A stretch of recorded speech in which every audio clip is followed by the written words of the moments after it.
Okay, guys, Backyard Mechanics here. I'm John, and today I'm going to be showing you guys how to clean out one of three Mikuni carburetors off of my 1995 Polaris Indy XCR 600 Triple. Okay, so what we're going to start off with here is we're going to take off the idle screw, which as you can see I've done here. And yeah, just get a shop rag, set them down aside, where you can get to them later when you decide when you're going to clean them.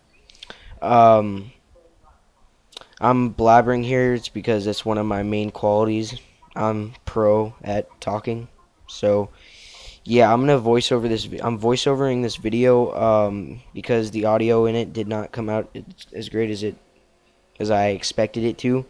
My shop, my garage shop slash shop, whatever you want to call it, is pretty big, and it's not that empty, but it gets pretty bad on the echo side of things. So figured I'd just voice over it, no big deal.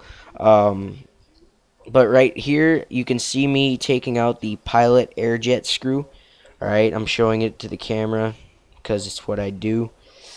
What you'll need to do is you'll need to get yourself a flathead screwdriver, take that out, and then you'll need a pair of needle nose pliers to take out the pressure spring. And do not lose the pressure spring, because if you lose the pressure spring, you will be out of luck, because you need to have that in there to be able to keep pressure on that pilot air jet screw so it does not adjust itself, in a manner. You know what I mean? Like, what happens is it'll move around with the vibrations of the motor, and it'll spin, and then your carbs will become out of sync. Your carbs, one of the most important thing on a triple is your three carbs need to be in synchronized. Because if they do not work all together, one cylinder will be getting more gas than another cylinder, and then this cylinder will be idling lower than the other cylinder. All that stuff. There's so many things that can go wrong when you don't have your carbs synchronized. Like I said before, needle nose pliers. You can see me take out the spring there. Alright. And now, just to let you guys know, I'm not doing a rebuild on this carburetor. I am just cleaning it out because I suspected that there was water inside of the carburetor, and my suspicions were correct.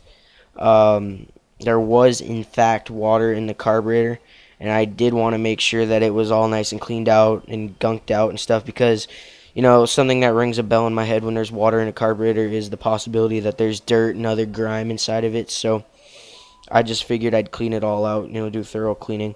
As you can see here, I am taking off the 4 float bowl carb screws. Just a Phillips screwdriver will do it. Just make sure you don't strip them out, because they're not exactly special screws, but I just want to say that they're not something you find every day. So yeah, I'm taking off screw number 4, last screw. Alright, and then what you want to do whenever you have all 4 screws out and set aside, you're going to want to give the bowl a slight twisting motion both ways. Alright, and then you should just be able to just pop it up without damaging the gasket in between the bowl and the carburetor body. And then as you can see inside of there, the float bowl things there, the floats, and then you have the arm that, the needle and seat arm that stops the gas flow into the bowl or whatnot. I will not be removing the arm that actuates the needle.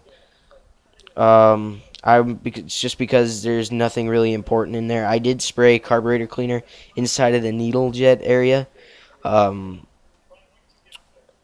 yeah, so what you can see right now is I'm taking off the main jet, which would be a 1/4 inch wrench. Do it just fine. 1/4 inch fits on there. It's what it is. It shouldn't be too tight, because if it's too tight, then that means somebody was doing it wrong, and they took it apart and they over torqued it, which can be a very bad thing because they're just brass and it's easily damaged. And that washer you see there in the video is the seal between the main jet and the carb body. You do not want to lose that, because like I said, it is the seat or the seal. And if you do lose that, you will create issues for yourself, because the main jet will end up loosening up after a while, and it will cause, like, more gas to go through your engine, which is running it rich. You know what I mean? And like I said, synchronization is key. And if one of those jets falls out, nothing's gonna go wrong with your carburetor. It's just not gonna work. So you'll have one cylinder working and flooding all the time, and two cylinders working and one cylinder flooding all the time, which isn't good. You'll end up filling up your crankcase with gas and all that, and then you'll need to drain it. So yeah, I walked away right now because I am going to get a small diameter flathead screwdriver, which you will need to remove the pilot jet.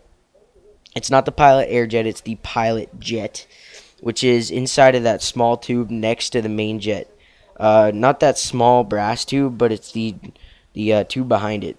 That jet indeed is also brass, so you'll need to apply quite a bit of force to get it out, because sometimes they are tight, especially if you haven't ever taken apart your carburetor before and it's still stock factory. You need to apply pressure to make sure that you don't ruin the the receiver head to your screwdriver, because they are easy to mess up because it is brass.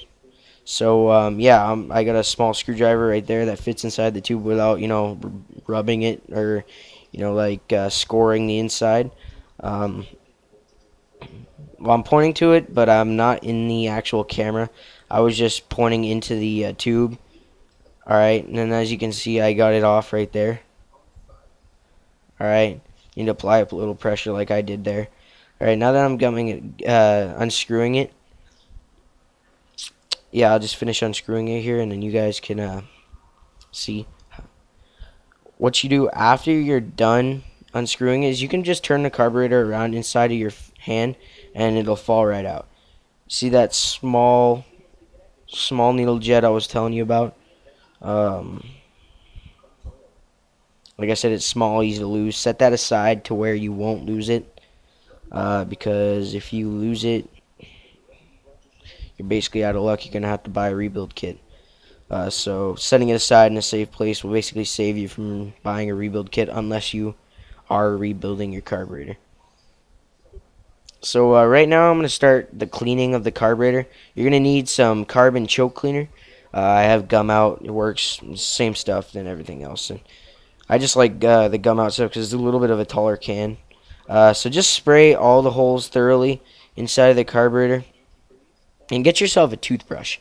Alright? And just brush the shit out of the inside of the carburetor. It won't hurt anything. Toothbrush is soft enough to brush it.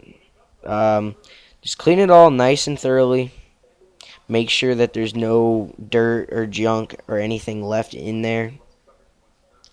I would say if I had a air compressor still, then you would blow it out with air. But since my air compressor just took a shit, then I don't have an air compressor to use. So your best bet is to do all this, brush it out, and then blow it off with air if you have an air compressor, like I said before. Yeah. So now I'm just taking a piece of 0.30 welding wire that has already been run through the welder, so it has those little ridges in it, right? Because a welder has those little grooves to push it along. Well, what I'm doing is I'm running it inside of all the jet holes and making sure that they're cleaned out thoroughly or whatnot.